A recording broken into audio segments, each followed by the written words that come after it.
Shalom, selamat siang saudara semua. Selamat siang, Jonas dan Ibu, selamat datang kembali.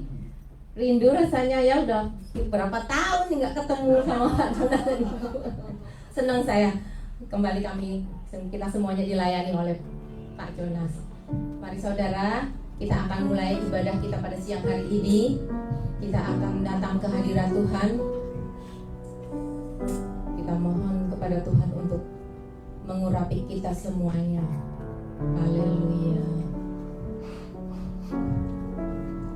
Ku datang Tuhan dalam hadirat-Mu, berhiaskan kekudusan. Seluruh surga sujud menyembah-Mu, ku tersungkur dan berseru, ku datang Tuhan, ku datang Tuhan dalam hadirat-Mu, berhiaskan kekudusan. Seluruh surga sujud menyembah-Mu, ku tersungkur dan berseru, kudus, kuduslah, kuduslah Tuhan, Allah semesta alam.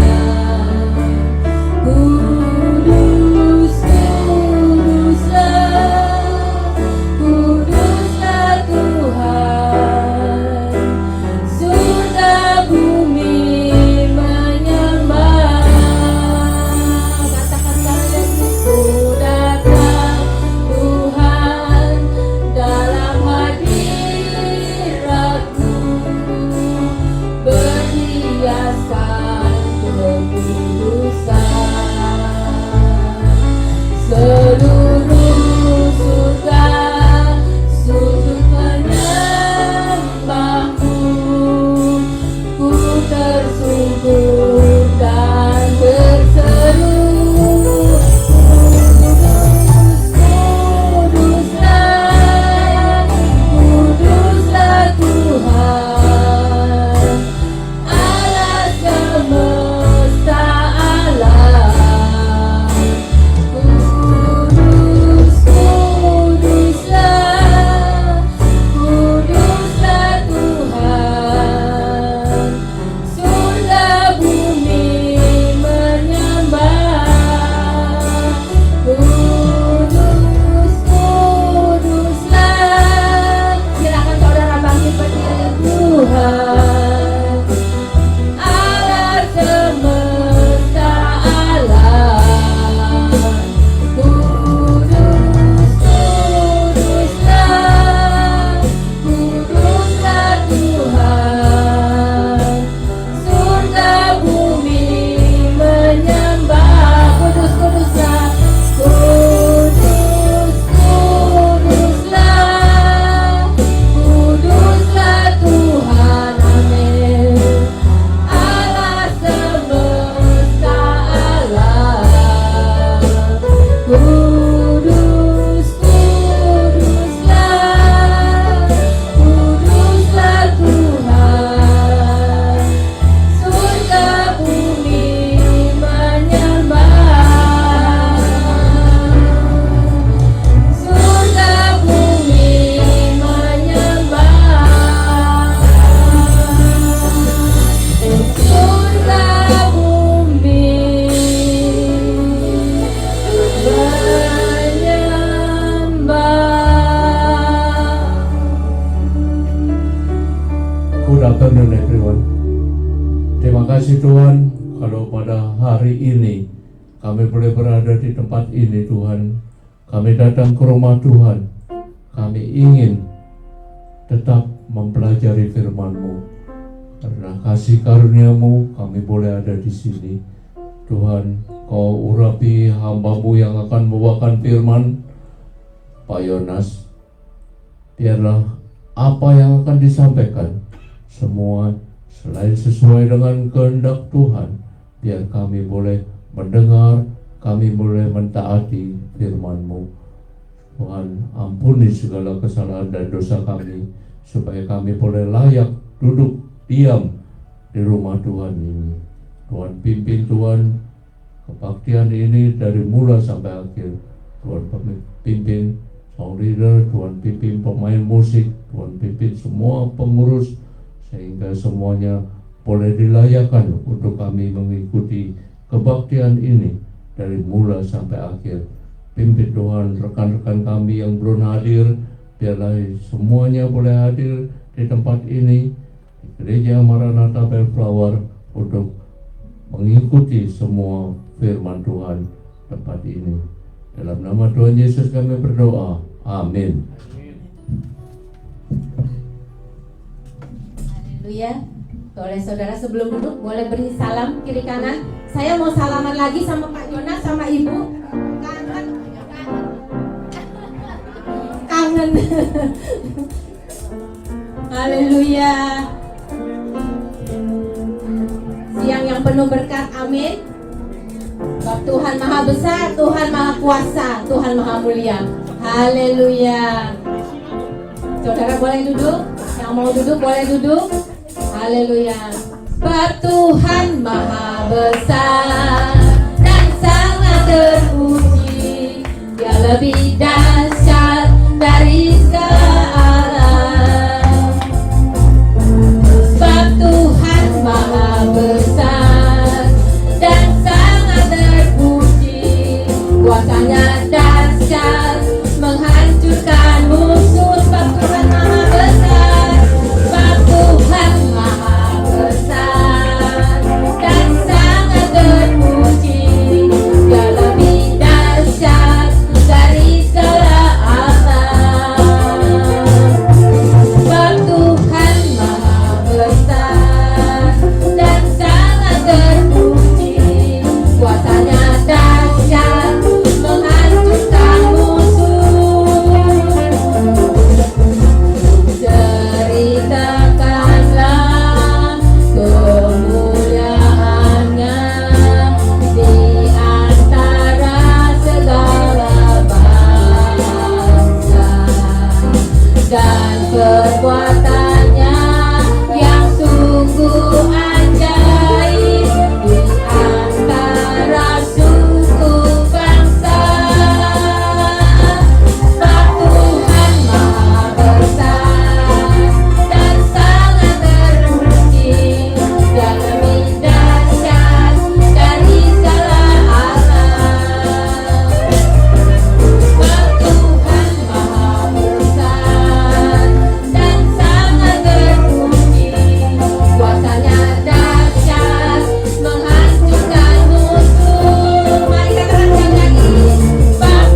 kembali mendengarkan firman Tuhan.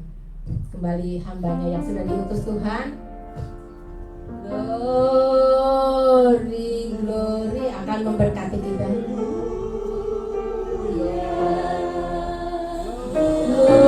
Glory, glory, hallelujah. Glory, glory, hallelujah.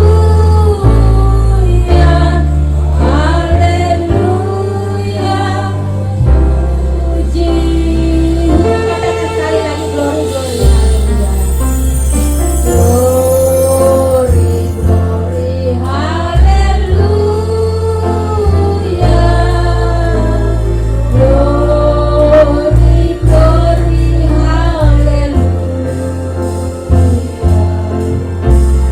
Glory, glory, hallelujah. Glory, glory,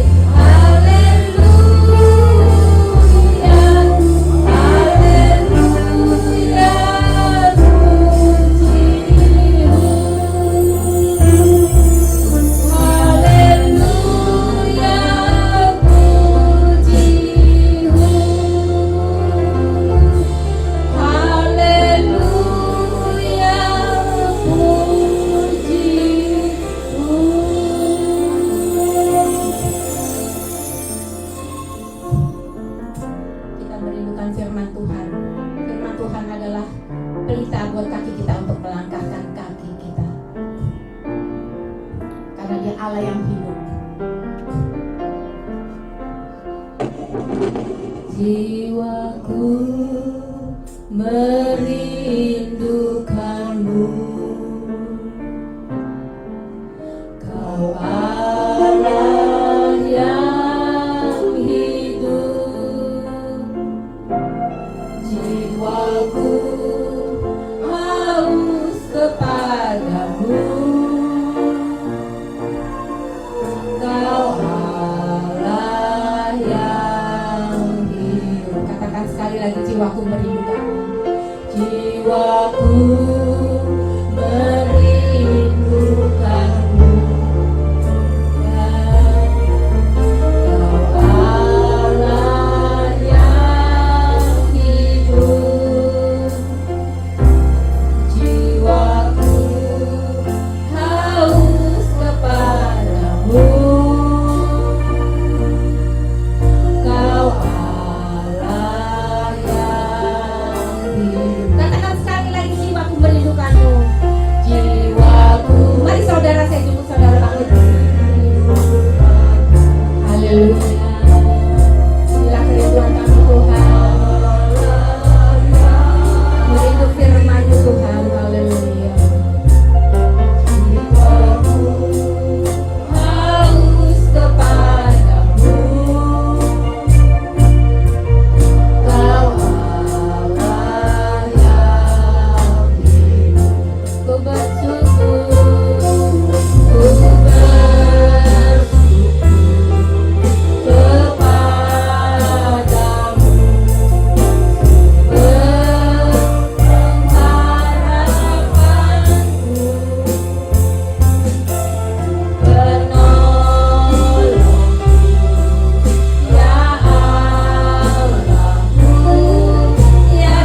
Terima kasih ya Tuhan untuk siang hari ini. Sungguh hati kami, jiwa kami merindukan Engkau. Thank you Lord for giving us such a wonderful day, and particularly this afternoon, Lord, as we get together. We long for you, Lord. Our hearts desire, our hearts long for you, Lord, because you are our everything. You are our Lord, you are our God. Thank you for giving us the day for us to learn from you. Terima kasih Tuhan, kami bersyukur untuk hari yang Tuhan sediakan untuk kami belajar daripadamu, not just to learn about you, but to learn from you. Bukan sekedar belajar tentang Engkau, tetapi belajar daripadamu. Therefore Lord, speak to us, help us to understand, help us Lord to meditate on it, and help us to be able to be the doer of your words. Tuhan, ajari kami untuk kami bisa duduk diam, ajari kami untuk merenungkan dan melakukan firman-Mu, agar hidup kami terus bertumbuh dan berbuah lebat bagi kemuliaan-Mu, so that our lives will be fruitful and also be growing because of your grace and mercy. We praise you Lord, we honor you, in the name of Jesus Christ our Lord we pray. Amen. Amen. Silakan duduk Bapak yang dikasihi Tuhan. Shalom. Kita membuka firman Tuhan dari Ibrani pasal 10. Let us turn the Bible to the book of Hebrews, chapter 10, verses 1 through 7. The book of Hebrews is almost the end of the New Testament. Kitab Ibrani adalah kitab hampir di belakang sekali dari Perjanjian Baru. Hebrews chapter 10, verses 1 through 7. Ibrani 10 ayat pertama sampai ayat ke-7. Di dalam hukum Taurat hanya terdapat bayangan saja dari keselamatan yang akan datang, dan bukan hakikat dari keselamatan itu sendiri. Karena itu dengan korban yang sama yang setiap tahun terus-menerus dipersembahkan, hukum Taurat tidak mungkin menyempurnakan mereka yang datang mengambil bagian di dalamnya. For the law, having a shadow of this good things to come and not the very image of the things, can never with these some sacrifices which they offer continually year by year make those who approach perfect. Sebab jika hal itu mungkin, pasti orang yang tidak mempersembahkan korban lagi. Pasti orang tidak mempersembahkan korban lagi. Sebab mereka yang melakukan ibadah itu tidak sadar lagi akan dosa setelah disucikan sekali untuk selamanya. For then would they not cease to be offered? For the worshippers, once purified, would have had no more consciousness of sins. Tetapi justru oleh korban-korban itu setiap tahun orang diperingatkan akan adanya dosa. But in those sacrifices there is a reminder of sins every year. Sebab tidak mungkin darah lembu jantan atau domba jantan menghapuskan dosa. For it's not possible that the blood of bulls and goats could take away sins. Karena itu ketika ia masuk ke dunia, ia berkata, korban dan persembahan tidak engkau kehendaki, tetapi engkau telah menyediakan tubuh bagiku. Therefore, when he came into the world, he said, sacrifice and offering you did not desire, but a body you have prepared for me. Kepada korban bakaran dan korban penghapus dosa engkau tidak berkenan. In burnt offerings and sacrifices for sin you had no pleasure. Lalu aku berkata, sungguh aku datang, Dalam gulungan kitab ada tertulis tentang aku, untuk melakukan kehendak-Mu, ya Allahku. Then I said, behold, I have come in the volume of the book. It is written of me to do your will, O God. The word of the Lord. Firman Tuhan. Kitab Ibrani atau kitab ini bentuknya adalah sebuah surat. The book of Hebrews, actually the format is in the format of a letter, or we call that epistle. Surat ini bentuk kitab Ibrani bentuknya adalah surat. So kitab Ibrani ditulis oleh seseorang, tidak jelas siapa penulisnya. Walaupun sebagian besar berkata Paulus, tetapi ada beberapa keberatan di situ yang mengatakan bahwa surat Ibrani penulisnya bukan Paulus. And a lot of commentators believe that the writer of the book of Hebrews was Paul, Apostle Paul. However, there have been some concerns of the writer of the book of Hebrews because the style of writing, it is not by Apostle Paul. Compares to some letters written by Paul, Hebrews seems not to be written by Apostle Paul. However, it does not really matter who wrote this book of Hebrew. Tidak terlalu penting sebetulnya siapa penulisnya, tetapi yang kita perlu pelajari adalah isinya. However, things that we need to know is the content of that book. And the book of Hebrew was written to those Hebrews. The book of Hebrew, kitab Ibrani ditulis untuk orang-orang Yahudi. Those Hebrews who were in outside of Palestinian. Kitab Ibrani ditulis untuk orang-orang Ibrani di luar Palestina. Kenapa? Why? Because the evidence that the writer of the book of Hebrew citing Septuagint, penulis kitab Ibrani mengutip kutipan ayat-ayat dari kitab Perjanjian Lama dalam bahasa Yunani yang disebut Septuaginta. Dan dipercaya bahwa surat ini kalau begitu pembacanya adalah orang-orang Yahudi yang berada di luar tanah Palestina atau tanah Israel. And therefore, those people believe that the book of Hebrews was originally written and was addressed to those Israelites who live outside of Palestine. Why? Because they are citing the verses taken from Septuagint. Septuagint is the Old Testament written in Greek because those people do not speak Hebrews anymore. Karena orang-orang Yahudi yang ada di luar Palestina tidak membaca dan tidak berbahasa di dalam bahasa Ibrani atau bahasa Israel. Itu sebabnya banyak sekali kutipan di dalam di dalam kitab Ibrani ini diambil dari Septuaginta, Perjanjian Lama yang pernah ditulis yang namanya adalah LXX yang ditulis di dalam bahasa Yunani. Kenapa? Karena banyak orang-orang Yahudi yang menjadi diaspora, terpencar di luar tanah Palestina dan mereka tidak bisa berbahasa Ibrani atau bahasa Israel lagi, tapi mereka berbicara dalam bahasa Yunani.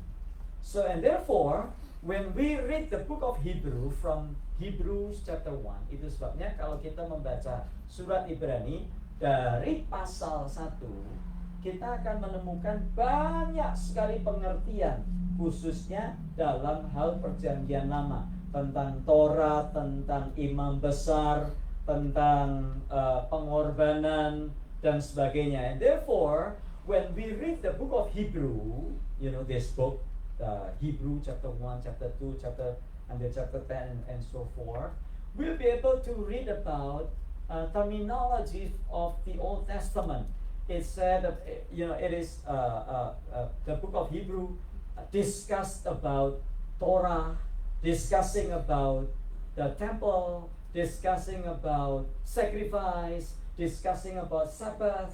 Itu sebabnya kita membaca dari Ibrani pasal 4 bicara tentang Sabat dan seterusnya. And therefore, itu sebabnya dipercaya bahwa pembaca surat ini adalah orang-orang Yahudi yang sudah bertobat menjadi Kristen, tetapi dalam perjalanannya mengalami banyak sekali hambatan, penganiayaan supaya mereka balik lagi kepada Yudaisme. And therefore, it was believed that the reader of this Hebrew, pembaca kitab Ibrani asli, the original reader of the book of Hebrews, they were Christian with a Jews background. Mereka adalah orang-orang Kristen dengan latar belakang Yahudi, and they were oppressed to become to return to their own to their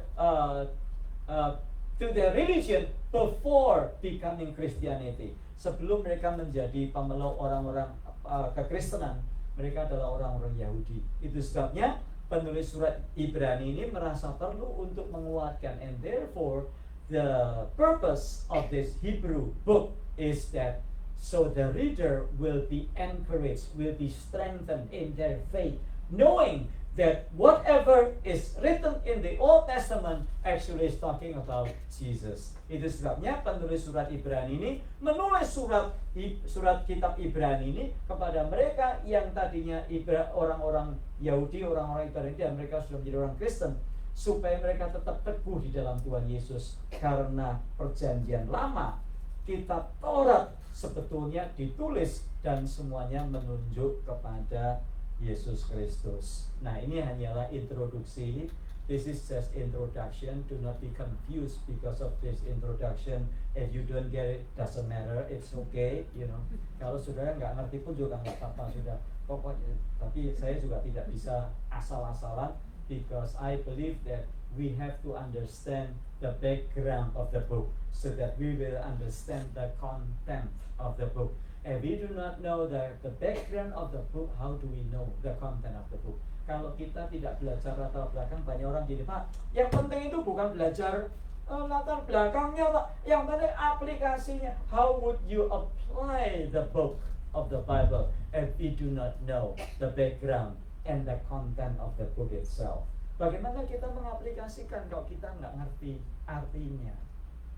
Ya, jadi itu latar belakang. So, to be short, the book of Hebrews was written, was addressed to those Hebrews, Christian Hebrews, and the purpose is to strengthen their faith. Jadi singkatnya, surat Ibrani ditulis untuk orang-orang Yahudi yang sudah menjadi Kristen dengan tujuan menguatkan iman mereka. And therefore, we would like to learn from Hebrews chapter 10 verses 1 through 7. Karenanya kita akan belajar dari Ibrani 10 ayat 1 sampai ayat 7. Mari kita kupas satu persatu. Ya. Ayat 1. Ya. Di dalam hukum Taurat, for the law, hanya terdapat bayangan saja. Katakan bayangan. Bayangan bahasa Inggrisnya apa? Pintar sekali. Ya, orang Indonesia di Maranatha sudah lama di Amerika tetap ingat bahasa Indonesia, bahasa ibu. Ini namanya mother tongue. Kenapa disebut mother tongue? Kenapa seringkali disebut bahasa ibu? Karena dipakai sejak lahir. Karena yang banyak bicara zaman dulu itu ibu-ibu.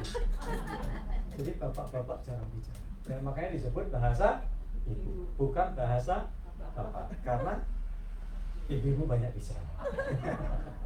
Katanya begitu. I'm talking about mother tongue, Janice, and Brother Tim, sorry about that. So, your spouse will translate to you, but because I cannot translate it for you. Why it was called mother tongue? Because usually mother speaks more than father, and therefore it is called mother tongue.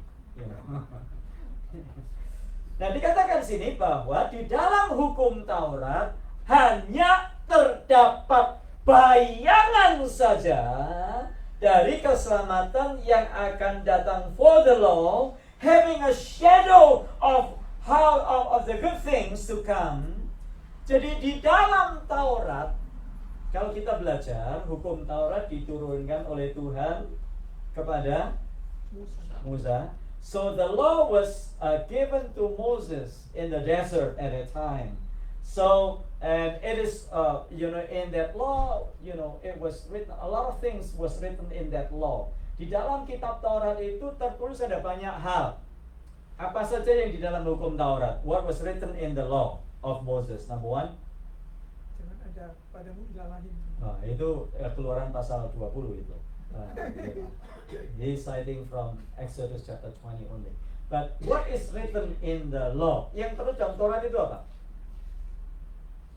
Jawabannya gampang, satu kata. Banyak. What's written in the law of Moses? A lot. There are a lot of things written in the law of Moses. Number one is about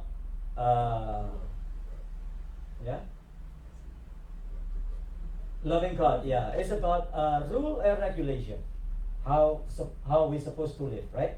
Do not jangan ada ilah lain di hadapanmu. Do not have any other god, any idol. Do not worship idol.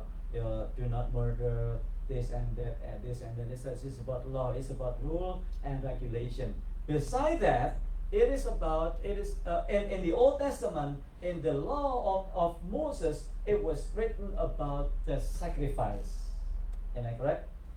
Di dalam Taurat Musa tertulis tentang persembahan. Ada berapa macam persembahan? Jawabnya singkat, satu kata. Apa itu? Banyak. Pokoknya kalau jawab susah, bilang aja banyak gitu.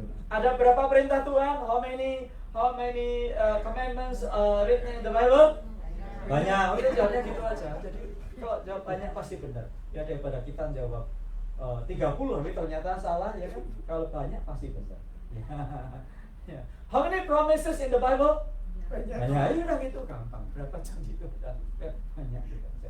So there are a lot of offerings, sacrifice, burnt offerings, korban keselamatan, korban penebus dosa, korban this sacrifice, that sacrifice, this sacrifice, that sacrifice, and many other sacrifices. Besides that, what is written in the Torah? Rule and regulations, sacrifice, what else? Is there any promise in Torah? Ada nggak janji di dalam Torah? Ada. Loh, ada. Saya tanya ada nggak, jawabnya banyak. Semangat. Is there any promises in the Torah? Yes. Ada janji. Jadi Torah itu bukan cuman rule and regulation. You have to do this, you have to do that, you have to do this, you have to do that. No, but it's also promises in Torah. In the Old Testament, there are also promises. For example, if you obey the commandments, kalau saudara mentaati peraturan, maka engkau akan hidup, maka engkau akan diberkati. That is one of the promises written in the Old Testament.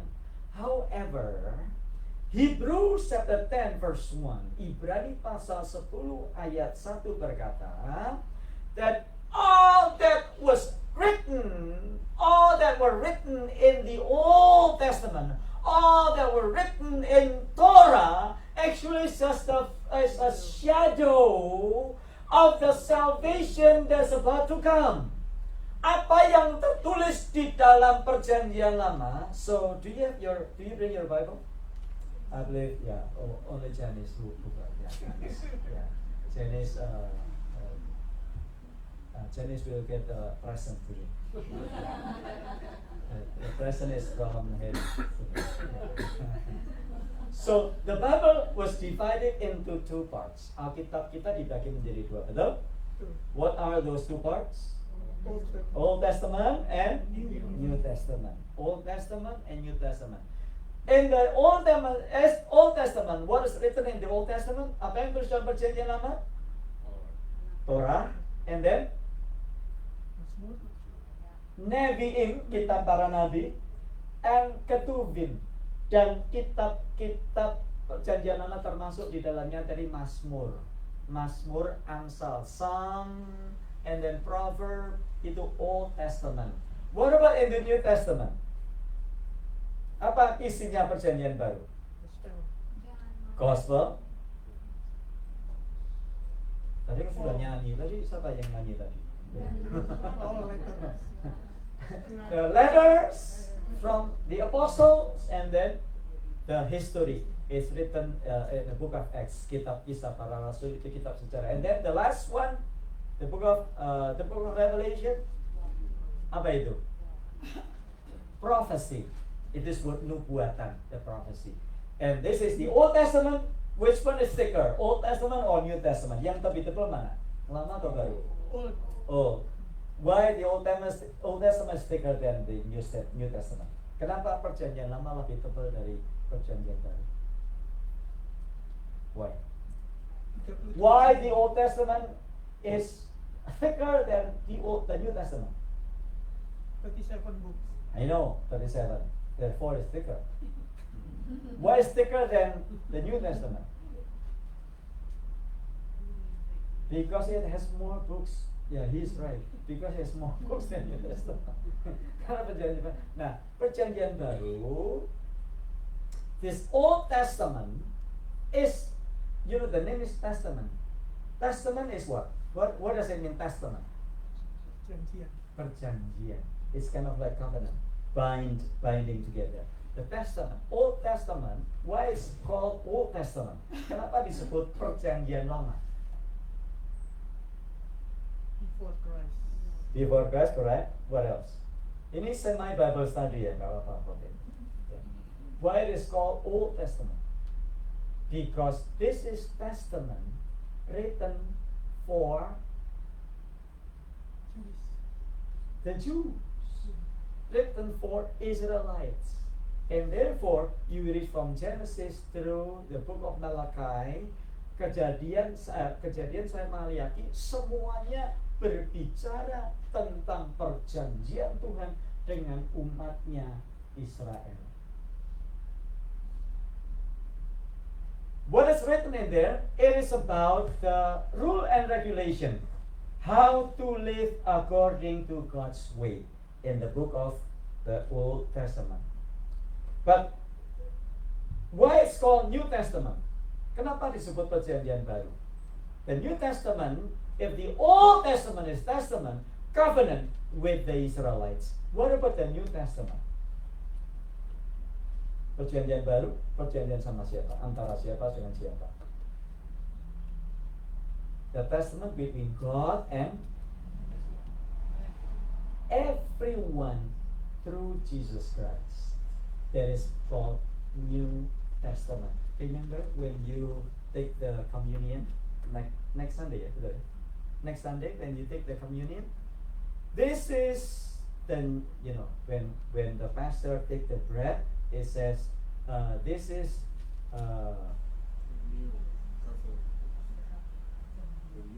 this body is what? Inilah tubuh yang dipecahkan bagi kamu. This is the body broken for you and I. But when the pastor take the cup, waktu pendetanya ambil cupnya, bilangnya apa? This is the new covenant in my blood. New covenant. Tertulis di situ. This is the new covenant in my blood. Ini adalah perjanjian baru yang dimeteraikan oleh darahku. That is why the book, those books were called New Testament. The covenant between God and so many people through Jesus Christ. So what is the difference? Bedanya apa sih perjanjian lama sama perjanjian baru? We have read from Hebrews chapter 10. The Old Testament is about the shadow of what is about to come. Perjanjian lama adalah bayangan dari apa yang akan datang. Contohnya, example. In the Old Testament, there are a lot of sacrifice. Betul? Karena dikatakan di dalam Ibrani pasal 10 tadi. Coba dibukakan Ibrani pasal 10 ya. In Hebrews chapter 10, it was written. Ini agak berat ya saudara hari ini, saya mohon maaf, tapi memang harus sampaikan ya.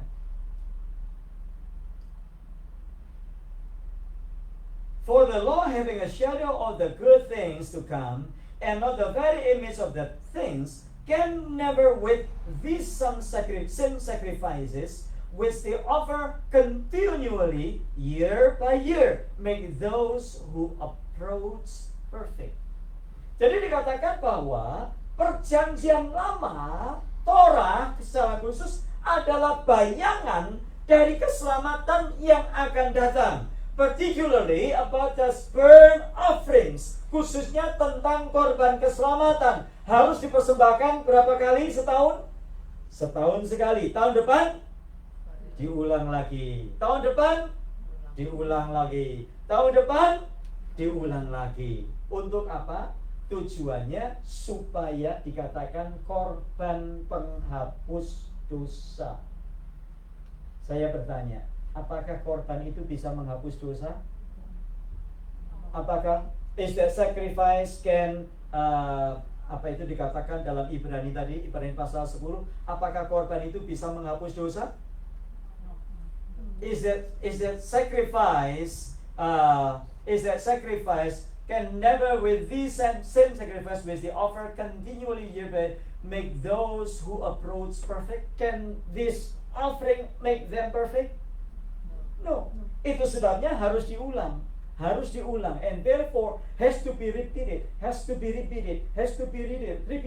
because that offering cannot cleanse those who bring sacrifice. Karena persembahan itu tidak bisa menghapuskan dosa orang yang membawa korban persembahan. Unlike the sacrifice of Jesus Christ. Enggak sama dengan persembahan Yesus Kristus. Saya tanya, persembahan Yesus Kristus bisa menghapus dosa enggak? Pengorbanan Kristus bisa menghapus dosa enggak? Yes. Apakah tiap tahun Yesus harus disalibkan? No. Jesus Christ gave himself once in a lifetime, forever. So that those who believe in Jesus Christ was forgiven, diampuni dosanya sekali untuk selama-lamanya. Do we have to crucify Jesus every year? And therefore we go to Israel with Andre to crucify Jesus? No, because the sacrifice of Jesus Christ was only once. That was the perfect sacrifice. But in the Old Testament, the offering, the sacrifice was just shadow. And the fulfillment is by the coming of Jesus Christ. Nah, sekarang pertanyaan rame nih di YouTube kan. Penyalipan Kristus rencananya Tuhan atau rencana iblis? Siapa yang suka ngikuti di YouTube? Lagi rame ini.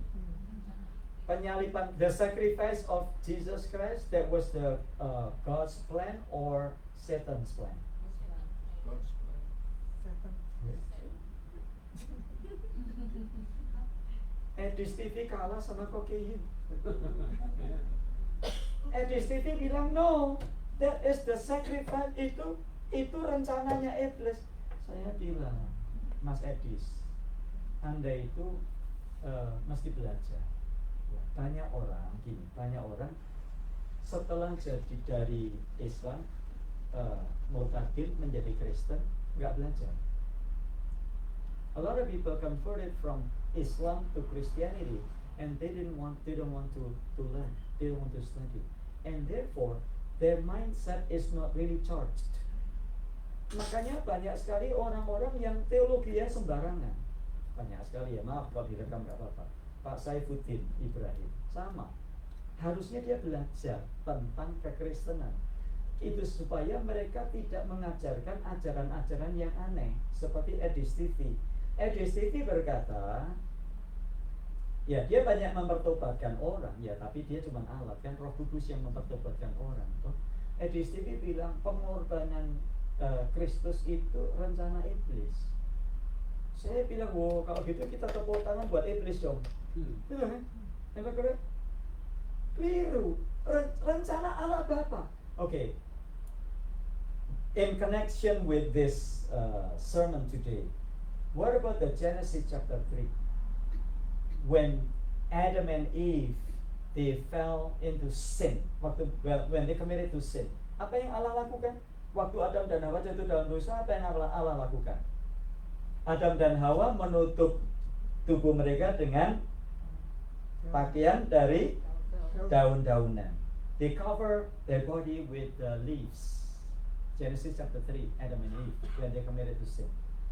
And God himself came down. And then what did God do? God replaced.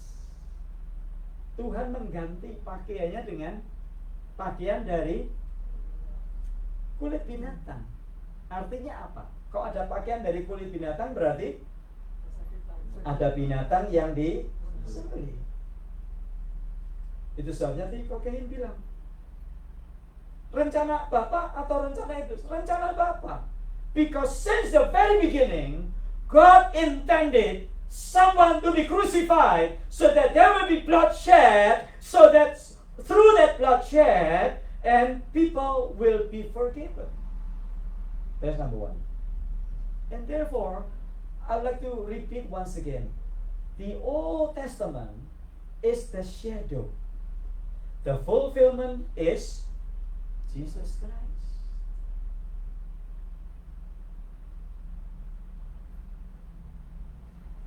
Perjanjian Lama adalah bayangan, bukan keselamatan. Korban binatang diulang terus. The burnt offering was repeated, but they cannot cleanse human from their sins. Bayangan penting nggak? Bayangan penting. Is shadow important? Does shadow matter? Yes. Because it is giving us an image, but it is not the reality itself. It is not the reality itself. Bayangan penting karena memberi bayangan, memberi gambaran, jelas menolong kita memberi bayangan. Tetapi bayangan itu bukan realitas sesungguhnya. And therefore, the application for us when we read the New Testament, do not stop right there. Do not just read the Old Testament and you apply in your daily life. Jangan membaca perjanjian lama terus langsung masuk aplikasi. Itu sebabnya hari-hari ini banyak orang Kristen yang sedikit-sedikit kutuk. Ada orang Kristen gitu? Ada? Banyak. Ya. Aduh, saya kok nggak dapat jodoh ya? Aduh, kenapa ya? Mungkinkah saya kena kutuk? A lot of people, a lot of Christians thought that way because their mindset of the Old Testament, when they could not find any particular man or woman to be his wife or her husband, they somehow their mindset say probably you have been cursed. Makanya sekarang banyak pelayanan pelepasan kutuk. Ya. Ada yang tokonya nggak laku-laku, ada yang rezekinya seret. Tanya, mungkin saya kena kutuk ya pastor? Because their mindset are in the Old Testament. But when we move to the Old Testament, Jesus has come. When Jesus has come, there will be no curse that will bind you. Tidak ada kutuk yang mengikat kita kalau kita di dalam Kristus.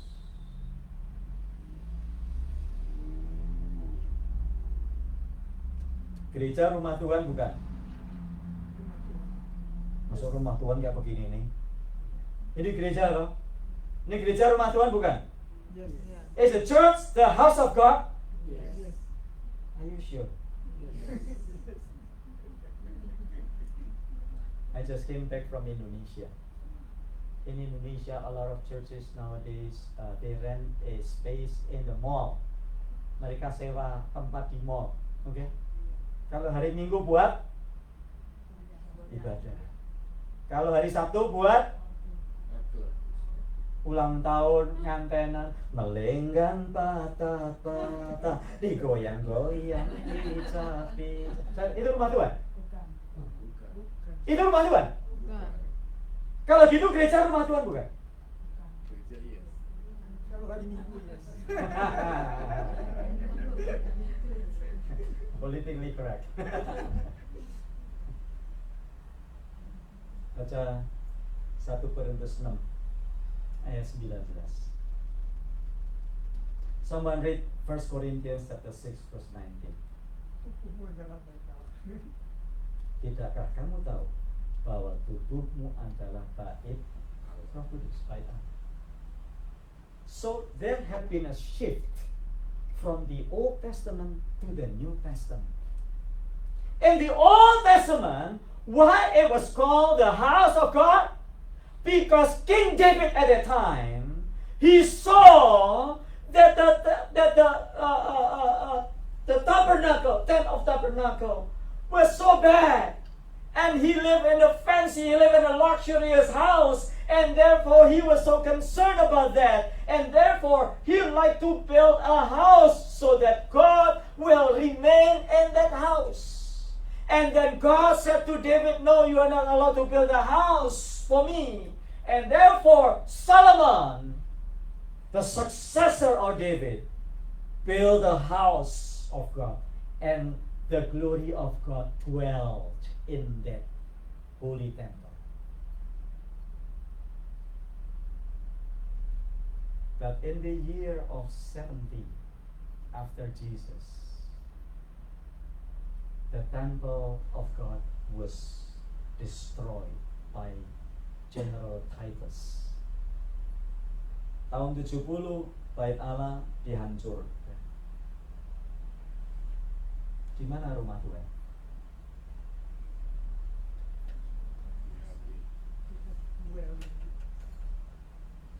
Don't you know that your body is the temple of God? So, where to worship God? Kalau gitu di mana kita menyembah Tuhan? Romans chapter 12 verse 1.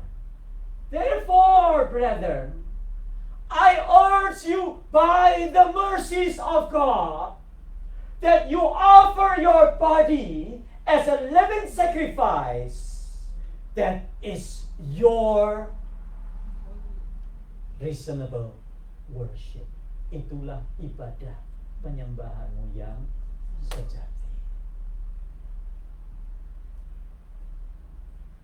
Jadi model ibadah perjanjian lama sama perjanjian baru itu beda. So the model of worship in the Old Testament and the New Testament is different. If you thought that worshiping God is only in Maranatha on Sunday at 12 o'clock, you are wrong.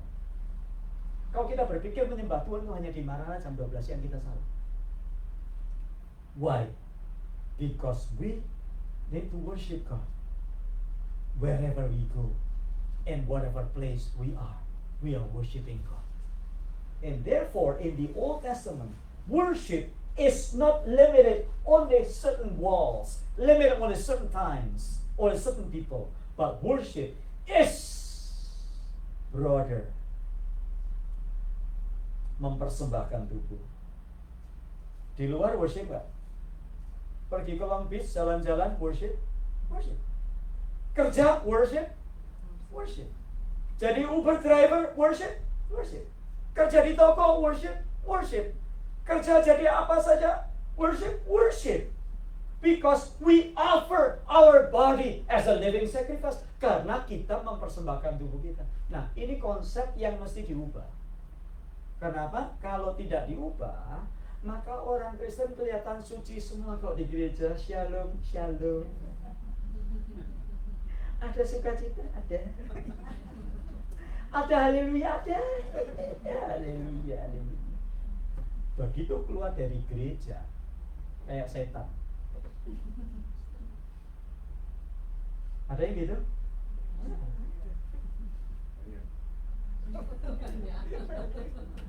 Kalau di gereja kan malah haleluya. Haleluya. Haleluya. Kayak malaikat semua. Begitu di rumah berantem, tetangganya sampai bingung. Ini perang Ukraina, Rusia atau kenapa? Karena kita lupa itu worship. So worship is not raising your hand. Haleluya. Nawar barang kayak orang nggak boleh untung. Di kelas pemuritan saya aja kan,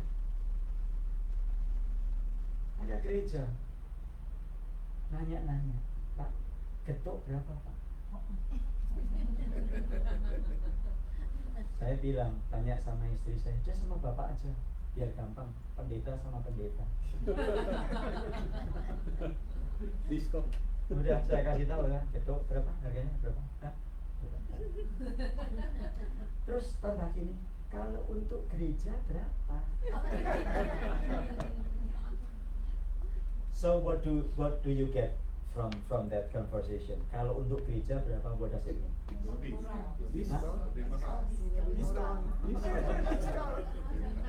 Discount. Buy one get one.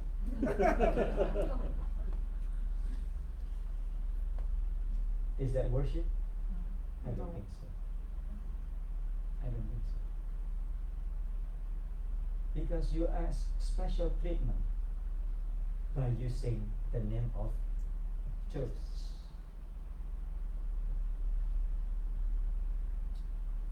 You know, my car broke. I have a problem in my car. I went to a shop, mechanic, that got to be fixed. And I asked, how much is it? How much is to replace the timing belt? 1,025. What? 1,025. What am I supposed to say? You know? I gave my business card. Pastor. What is the intention? That's not nice. That's not nice. You are pastor or not, even when you are pastor, you have to give more than what's supposed to. You are not supposed to ask for discount in the name of ministry.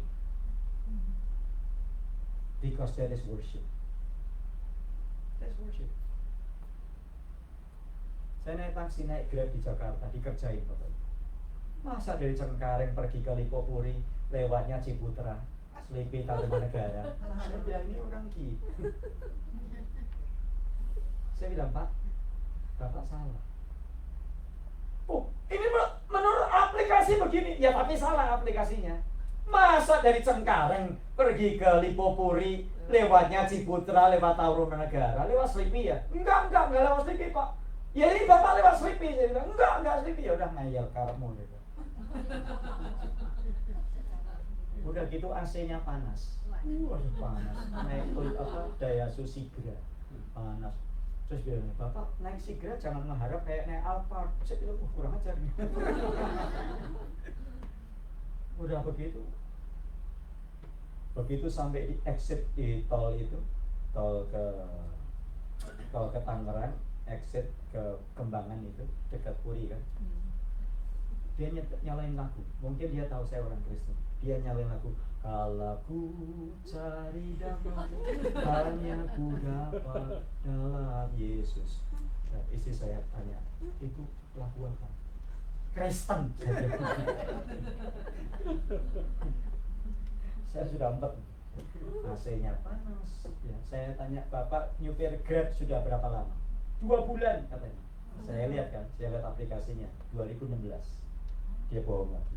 Jadi bohong, AC panas, terus muter-muter, ya kan? Terus naik tol, Bayar Bapak. naik tol, Pak, e-tolnya. Saya bilang, Pak, saya bukan orang sini, saya nggak punya e-tol. Terus dia nyodorkan kartunya, tolong diisi katanya. Saya bilang, saya bukan orang sini. Saya bilang, tolong diisi. Dia minta saya isi. Saya bukan orang sini. I don't know how to top up the e-tol. Terus ini, tolong nanti dibayar. Saya bilang, Pak, jangan khawatir, saya bayar. Saya sudah dalam hati ini nggak gua kasih tip, kurang ajar, nggak gua kasih tip. Udah sampai di depan Lipo, dia juga nggak tahu masuknya Lipo Puri sebelah mana, dia nggak tahu. Sudah, Pak, stop pinggir jalan, udah stop daripada Bapak muter-muter saya pusing tuh. Saya bilang, Pak, AC-nya panas, tolong dibenerin, kompresornya ini rusak. Saya kasih, Pak, ini cash. Tolnya berapa? 14.000 sekian, sama tadi parkir 2 kali, Pak, 10 gini, oke. Jadi semua berapa? 36, oke, 36 atau 35, oke. Saya bayar, Pak. Gocap. Sisanya nggak usah kembali buat Bapak. Tip. AC-nya tolong marah-marah. Naik segera. AC-nya panas itu wajar. Gini. Saya bilang, Pak, Bapak orang Kristen kan? Iya, saya juga Kristen. Bapak nggak boleh orang Kristen kayak begitu. Saya juga orang Kristen. You mesti berubah. Nggak bisa model begitu. Kalau you orang Kristen driving, that is your worship. Saya bisa saja nggak ngasih tip. That is my, tadi sudah bilang kan, Indo nggak pakai tip, gitu kan, nggak bisa saya. Even though you treat me so badly, I will still give you tip. Why? Because God, you know, my body, I have to offer my body is a living sacrifice. I'll give you tip anyway, no matter what. Saya kasih tip. Dia marah-marah, saya nggak marah-marah, Bapak Ibu. Kenapa? Tuhan ngajar saya. Worship itu bukan di gereja. Khotbahnya hebat, top, markotop. Hebat, kelihatan kayak malaikat. Tapi begitu drivernya marah, saya marah-marah, apa gunanya? Nggak ada gunanya kan? Tetap. Gimana caranya supaya kita menunjukkan kita nggak kasih tip?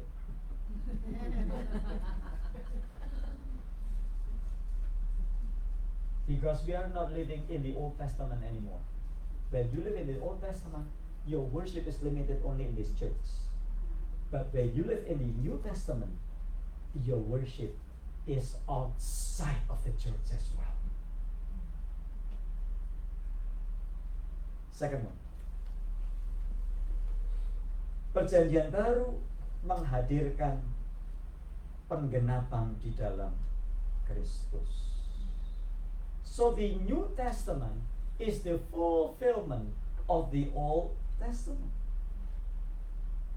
So the New Testament is not just replacing the rule and the regulation, but the New Testament offers to us the new way of salvation, the new way to earn salvation. But that is through faith in Jesus Christ. Itu sebabnya kita belajar kalau di dalam perjanjian lama itu banyak ritual, betul? In the Old Testament there are a lot of ritual. Apa itu ritual? Kalau masuk di perjanjian lama, masuk di bait Allah, ya harus apa? Cuci tangan. You have to wash your hands. Why? Because that is part of ritual. And then what else? Can you offer the sacrifice by yourself? Can you offer your offering by yourself?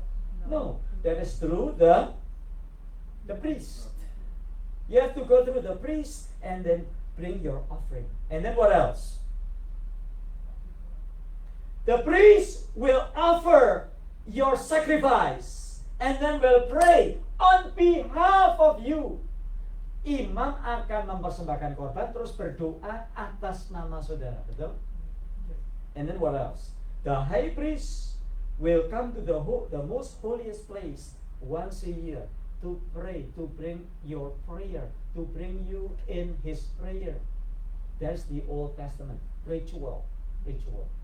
Ada banyak ritual perjanjian lama. Di perjanjian baru, what is in the Old Testament?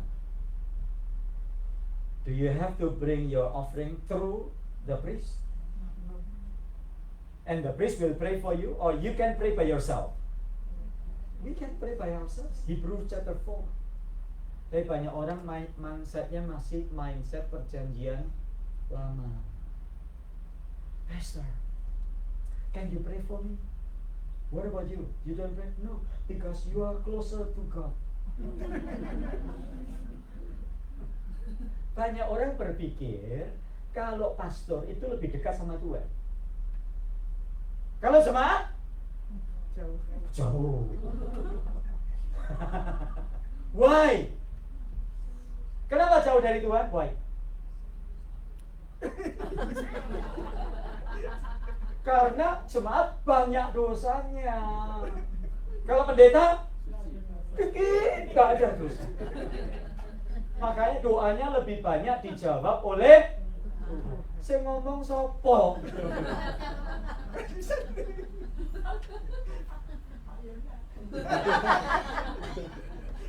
Therefore, a lot of people do not want to pray by themselves.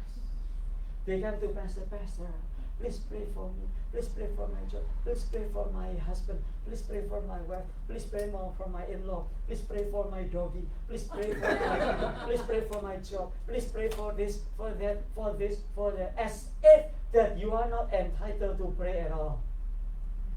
That is the mindset of the Old Testament. And therefore, 1 Peter chapter 2 verse 9, 1 Petrus 2 ayat 9, Alice, apa? Tuh mau ke Taiwan masa lupa ya. Nggak jadi ke Taiwan ya, nggak jadi Taiwan.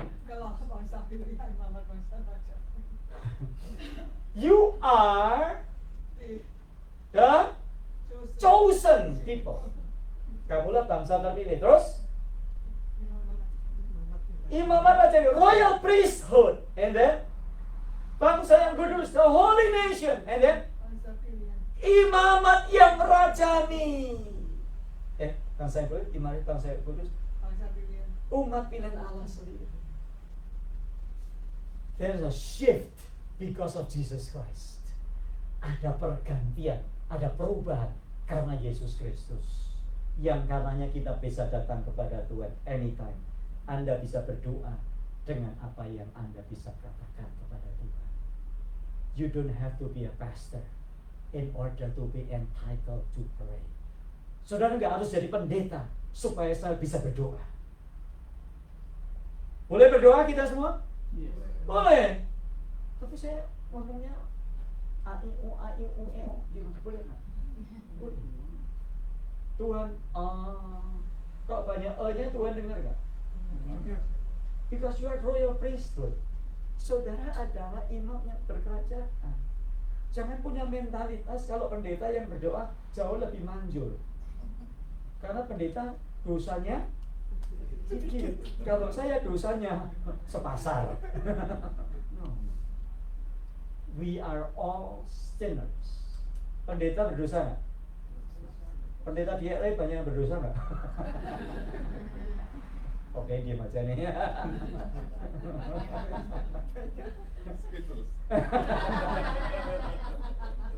We are all sinners, but we are cleansed by the blood of Jesus Christ. And therefore, you are royal priesthood. You are royal priesthood. All of you, Pak Tono, you are royal priesthood. Pak Heri, you are royal priesthood. Pak George, you are royal priesthood. Pak Teddy, you are royal priesthood. Kita semua imam-imam yang berkerajaan, yang boleh datang kepada Tuhan anytime dengan apa yang ada pada diri kita, sebab kita sudah disucikan oleh darah Yesus Kristus. Ini loh sudah pentingnya belajar perjanjian lama dan perjanjian baru. So, let us read the Old Testament in the light of the New Testament. In the Old Testament, the mark of the blessing of God is what? Apa tanda berkat Tuhan di perjanjian lama? Number one, prosperity, Israel kaya raya, Abraham kaya raya, Ishak kaya raya, Yakub kaya raya, Israel kaya raya. Yes. Orang yang sakit adalah orang yang dikutuk di perjanjian lama. Itu sebabnya kalau kita membaca, banyak orang sakit kusta. Kenapa? Dikutuk. Number 2, not only prosperity but also health is the sign of God's favor in the Old Testament. When Jesus has come to this world, what is the sign of the presence of God? Apa tanda penyertaan Tuhan di dalam perjanjian baru apa? The Holy Spirit dwells within us. That we no longer alone, but God is with us. Emmanuel, God is with us. Jangan pernah melihat orang dengan model perjanjian lama. Udah berapa lama di Amerika? Ya 20 tahun. Udah punya rumah belum? Sewa, masih sewa. Makanya mesti ke gereja, banyak ke gereja, banyak doa. Perpuluhan nggak? Hah? Makanya nggak punya rumah.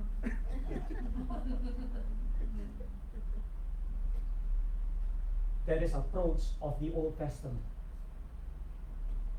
Because you are not prospered, meaning God's favor is not within you. That's the Old Testament. The New Testament is not that way. And therefore, in the Old Testament, there was a prayer of Jabez. Betul? Di perjanjian lama ada doa Jabez. Kiranya Engkau memberkati aku berlimpah-limpah. Because there's Old Testament. Di perjanjian baru ada doa seperti itu. Bahkan Yesus matinya di kayu salib. Karena di perjanjian lama, tanda penyertaan Tuhan adalah Roh Kudus di dalam kita. The sign of the presence of God in you in the Old Testament is through the Holy Spirit. It's not because of the brand of your car. Saya kira Indonesia bingung sudah. HP-nya canggih-canggih itu orang-orang. Saya bilang, HP-nya berapa Pak? iPhone berapa ini? 14 ya. 14 plus.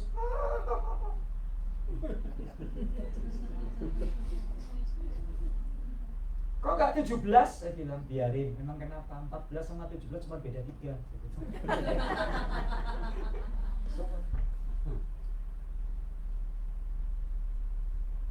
As if the prosperity is the mark of the favor of God. That is totally wrong. Because that is not written even in the Bible at all. The sign of the presence of God in the Old Testament is through the Holy Spirit.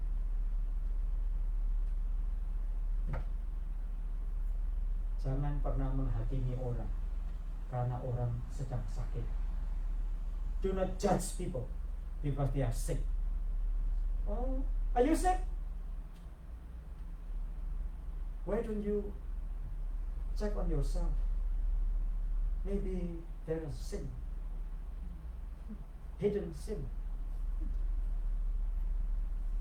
Or probably because you don't pay tithing, that's why you are sick. Kalau orang sudah tua, namanya sakit itu ya di mana-mana sakit, betul? Orang makin tua sakit itu makin banyak, betul?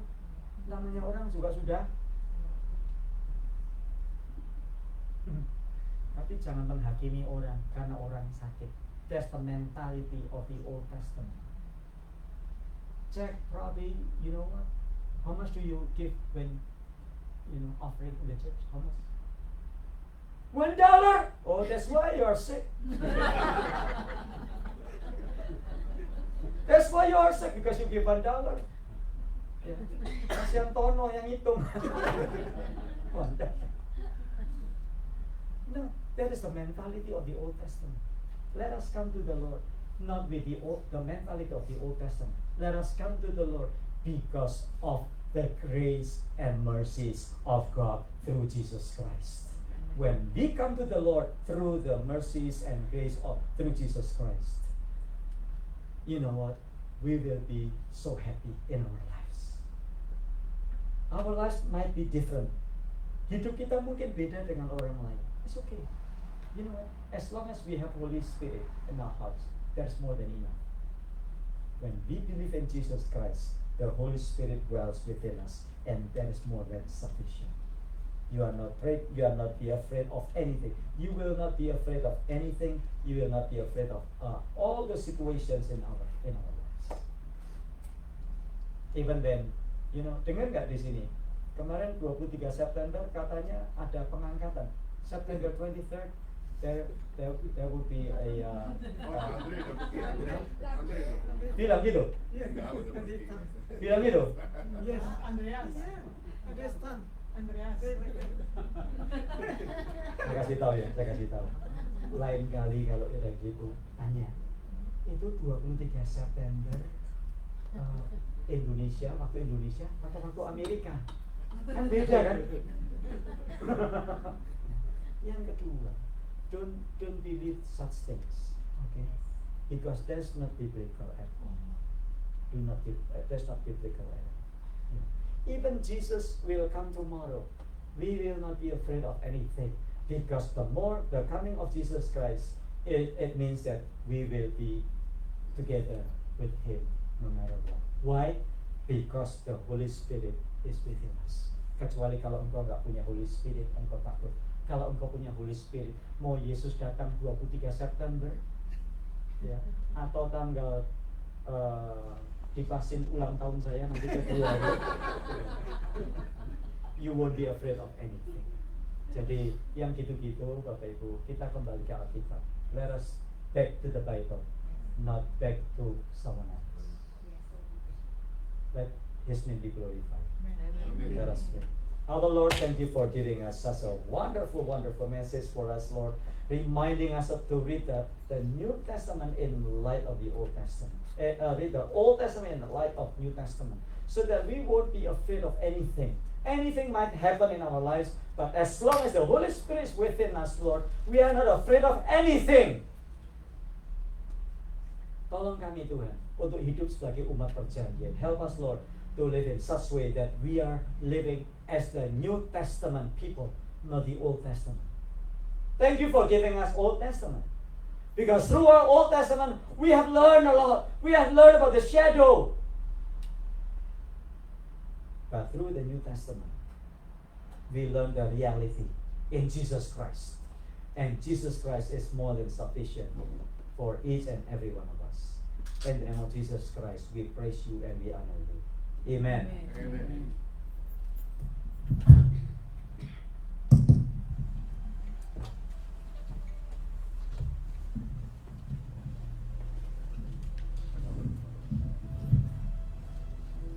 Mari saudara kita berdoa bersama. Terima kasih ya Tuhan yang begitu besar, yang lebih dahulu mau mengasihi kami ya Tuhan. Amen. Tuhan sudah punya rencana datang untuk menyelamatkan kami. Amen.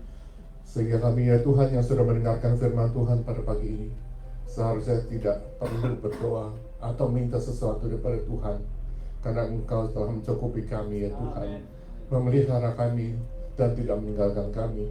Hanya kami yang tidak punya iman ya Tuhan. Iman kami begitu kecil dan kami sangat takut untuk hidup ini Tuhan. Tapi kami juga mau mengingat saudara kami yang mungkin dalam keadaan lemah tubuh ya Tuhan, Kohandi, Cinita, Ariana ya Tuhan, dan Juliana maupun ada Olga yang di rumah ya Tuhan. Kuatkanlah mereka ya Tuhan, beri ekstra ya Tuhan, perhatian Tuhan ya Tuhan terhadap mereka ya Tuhan. Dan kami juga yang menghadapi kehidupan kami sehari-hari ya Tuhan, Tuhan tidak pernah meninggalkan kami. Baik kami bekerja, baik kami melayani Tuhan, baik kami yang tidak bekerja ya Tuhan, kami telah dipelihara oleh Tuhan. Terima kasih ya Tuhan, berkati negara kami ya Tuhan. Ya Tuhan, baik di Indonesia maupun di sini, ya Tuhan, kami serahkan semuanya hidup kami sekali lagi ke dalam tangan Tuhan, dalam nama Yesus. Amin.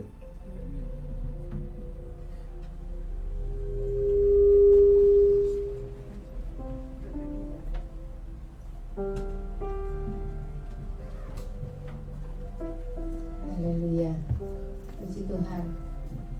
Siapa yang diberkati dengan firman Tuhan? Haleluya, amin. Kita akan memberikan persembahan untuk pekerjaan Tuhan.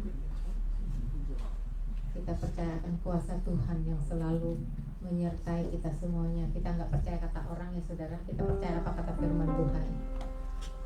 Kita akan nyanyikan sebuah lagu. Percaya saja, percaya saja, percaya yang beri kita menang. Percaya saja di dalam namanya, percaya yang beri kita menang. Haleluya, puji Tuhan, haleluya, puji Tuhan, haleluya, puji Tuhan, haleluya.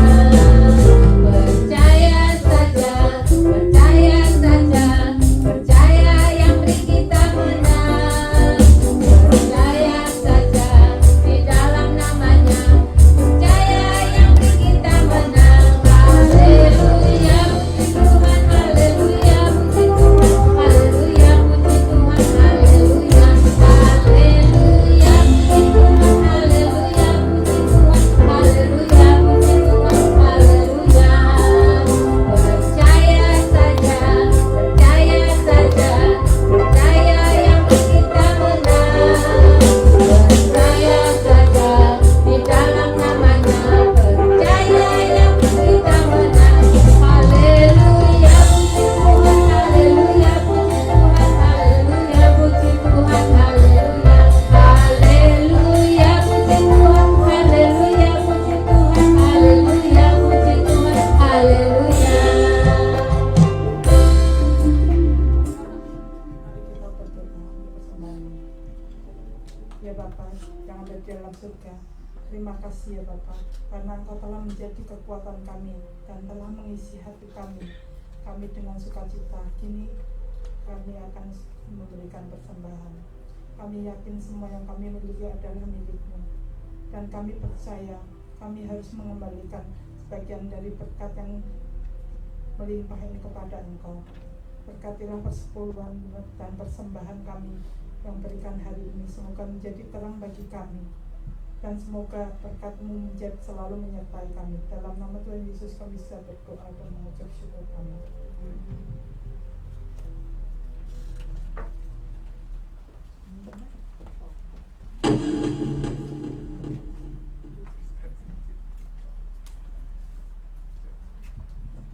Shalom saudara-saudara.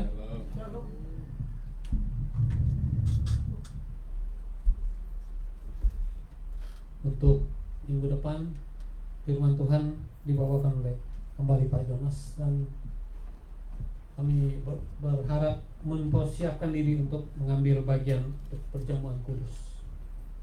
Hari Rabu seperti biasa ada persekutuan doa melalui Zoom jam 8 malam. Untuk November 19 sampai 14 kita mengadakan tour ke New Mexico sekaligus untuk mengunjungi Pastor Jim. Bagi yang berminat silakan daftar segera karena akan ditutup untuk Foni, daftar ke Foni atau Andre. Tempatnya terbatas. Terima kasih. Sebelum kita mengakhiri ibadah kita ada berkat sekali lagi. Saudara kita Marta akan menyaksikan cinta Tuhan. Haleluya, silakan.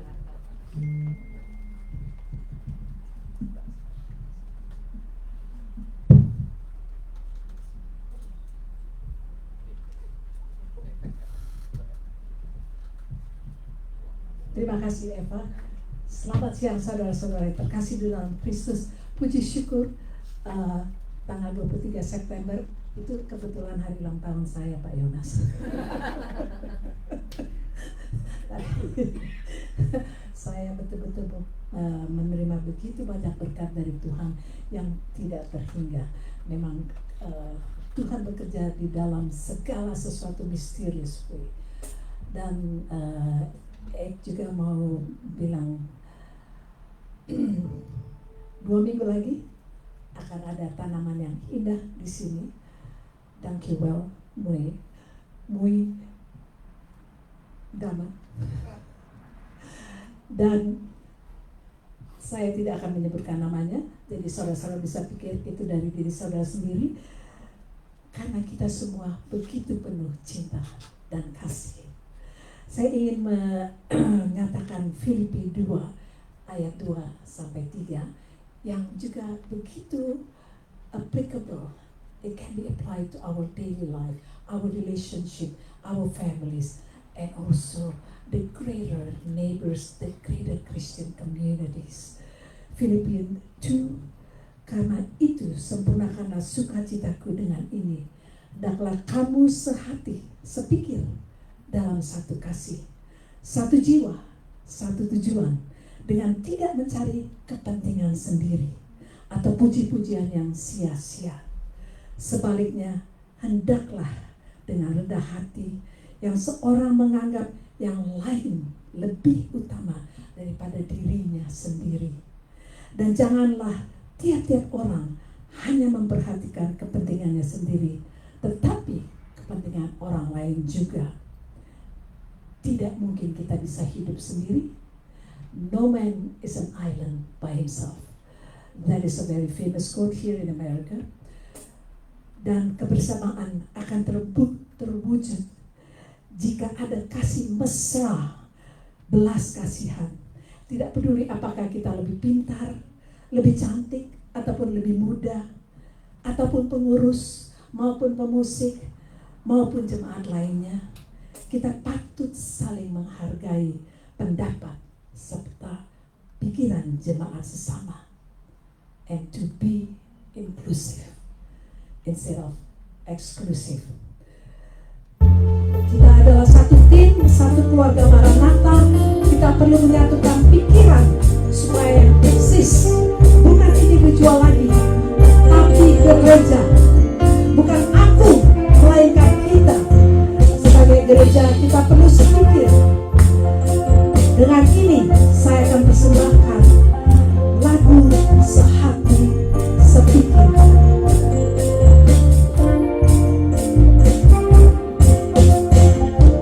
Satukan kata, satukan pikir, satukan maksud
sama-sama kita belajar menyanyi. Terima kasih saudara-saudara.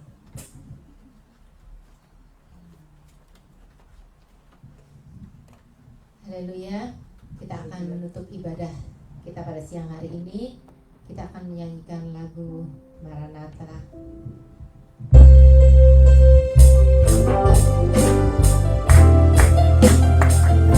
Mari saudara dan saudara semua bangkit berdiri sebelum kita menerima berkat.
Kasih sayang yang sangat indah dari Tuhan Yesus Kristus, persekutuan, penghiburan, dan sukacita Roh Kudus menyertai kita sampai selama-lamanya.